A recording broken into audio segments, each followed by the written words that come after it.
जय guru ji. Satsang by Jaya aunty on 5th August 2017 part 2। Guru जी की कृपा सब पर बराबर पड़ती है, फिर क्या कारण है कि कोई संगत तुरंत जुड़ जाती है और कुछ समय लेते हैं। बहुत सारे कारण दिखते हैं। कोई संगत पिछले जन्म में अपनी इस यात्रा पर काफी आगे बढ़ चुकी हो, पर जीवन शेष नहीं हो तो अगला जन्म लेना ही पड़ता है, और ये जन्म वो इसी उद्देश्य की पूर्ति के लिए करते हैं, पर साथ साथ संचित होता जाता कर्म भी काटने तो होते हैं। वो उस घड़ी के इंतजार में ही अपने को तैयार करते आते हैं जिस घड़ी उनका साक्षात्कार परमात्मा से होगा, और वो अल्प समय में ही गुरुजी में लीन दिखते हैं। आज परमात्मा गुरुजी के रूप में हमें मिल गए हैं।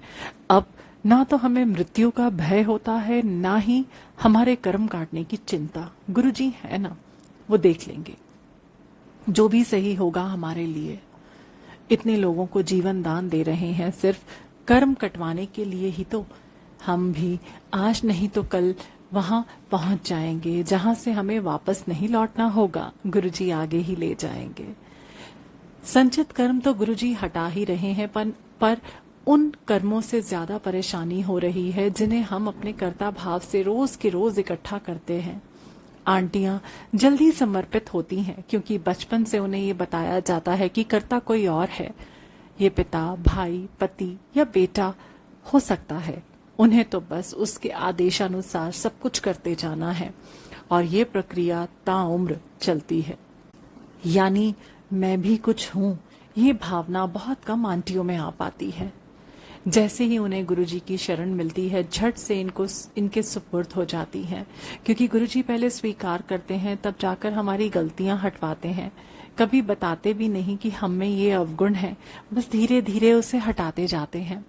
यदि हमने कुछ अच्छा किया तो उसे तुरंत जतलाकर ब्लेस भी कर देते हैं, जिससे हमारा मनोबल बढ़ता जाता है और हम तेजी से जुड़ पाते हैं। तभी आज गुरु संगत में अंकल के अपेक्षा आंटियां ज्यादा आगे बढ़ी हैं। जो अंकल सही अर्थ में जुड़ गए वो सभी से बहुत आगे बढ़ जाते हैं और कभी भी पीछे मुड़कर देखने की जरूरत नहीं पड़ती।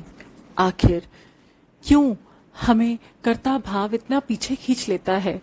हम सब कुछ तो करते जाते हैं, जाप, सत्संग, पर ये भावना कि हमसे ही हमारी फैमिली है या हमसे ही हमारा ऑफिस या बिजनेस चल रहा है, हम में बहुत ज्यादा है। हम मान ही नहीं पाते हैं कि जिसकी मर्जी के बिना पत्ता भी नहीं हिलता, तो इतनी बड़ी बात यानी ऐसी घटना जिससे कुछ लोगों के पेट भरने के काबिल हम हो जाते हैं, बिना उसकी मर्जी के कैसे घटित हो सकता है? पर हमारी फितरत भी कैसी तो है।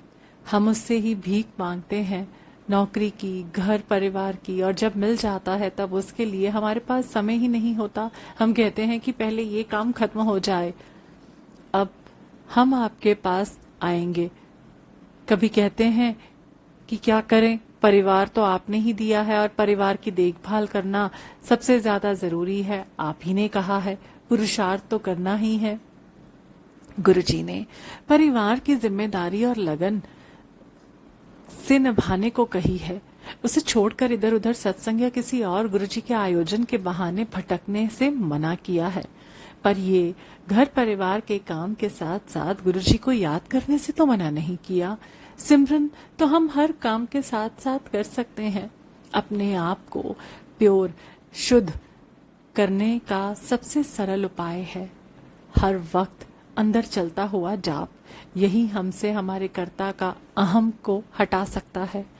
बहुत कोशिश के बावजूद भी हम समझ नहीं पाते हैं कि हमारा ऑफिस हम नहीं चलाते हैं। हमारे ऑफिस के काम में बरकत देने का काम हमसे नहीं हुआ है, उनकी ब्लेसिंग्स हैं। बिजनेस का भी भारी पड़ जाए यदि वो हमारा बिजनेस ना चलाएं। यहाँ बहुत लॉजिक वाला सवाल दाग दिया जाता है कि यदि हमारे सारे काम वही कर रहा है तो फिर हम क्या कर रहे हैं, और हम सारा काम उन पर छोड़कर क्यों नहीं बैठ जाते? वही हमारे और परिवार की देखभाल करेगा। ये बात हम व्यंग्य में कहते हैं, पर हो तो यही रहा है। वही हमारे काम और हमारे परिवार के काम कर रहा है। यहाँ तो बस यही कहने का मन करता है कि हे मनुष्य, हमारी औकात ही क्या है जो अपने से कुछ कर सकते हैं। हर जर्रे जर्रे में उसका नूर है और उसी नूर से हमारी दुनिया रोशन है।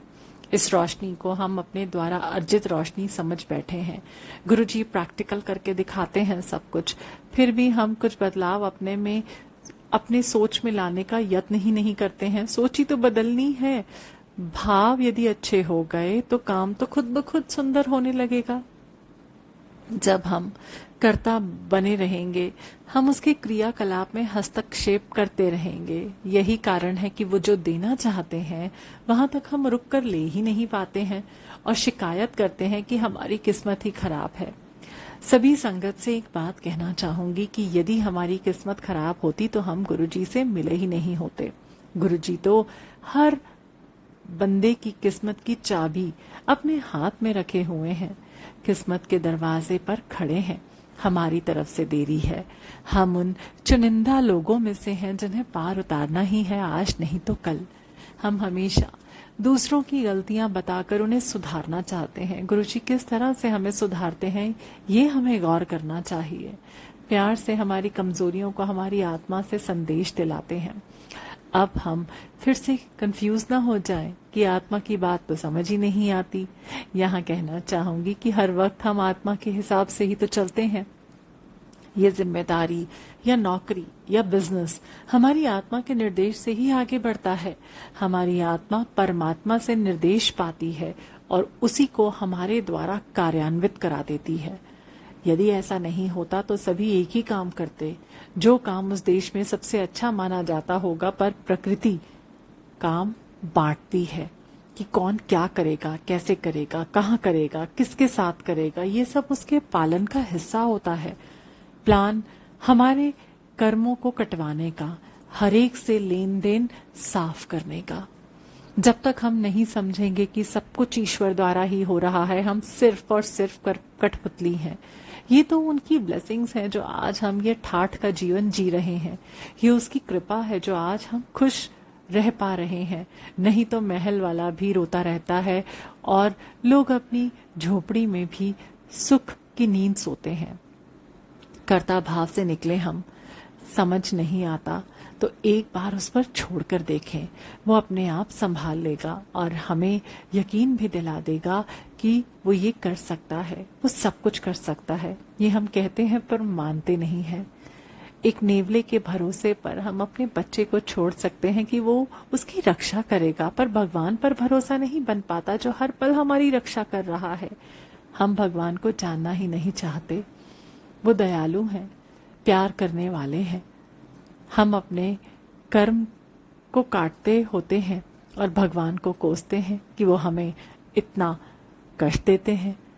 यदि पॉजिटिव सोच ले आए इंसान और भगवान के लिए तो दोनों लोग संवर जाएंगे। इंसानों में हमारे दुश्मन नहीं होंगे और भगवान हमारे दोस्त बन जाएंगे। गुरुजी ने एक ऐसी जिंदगी मुझे ब्लेस की है जहाँ सब कुछ बड़ा ही सरल और आसान दिखता है। बस हम अपने अंदर की सुनना शुरू कर दें। प्यार ही प्यार है चारों तरफ। बस देखने और लेने की नजर और नियत होनी चाहिए। सृष्टि ने एक भी चीज ऐसी नहीं बनाई है जो सुंदर और किसी के उपयोग के लिए ना हो। हमें पॉजिटिव ऊर्जा लेनी आनी होगी। गुरुजी की ब्लेसिंग्स हम पर लगातार आ रही हैं। जय गुरुजी।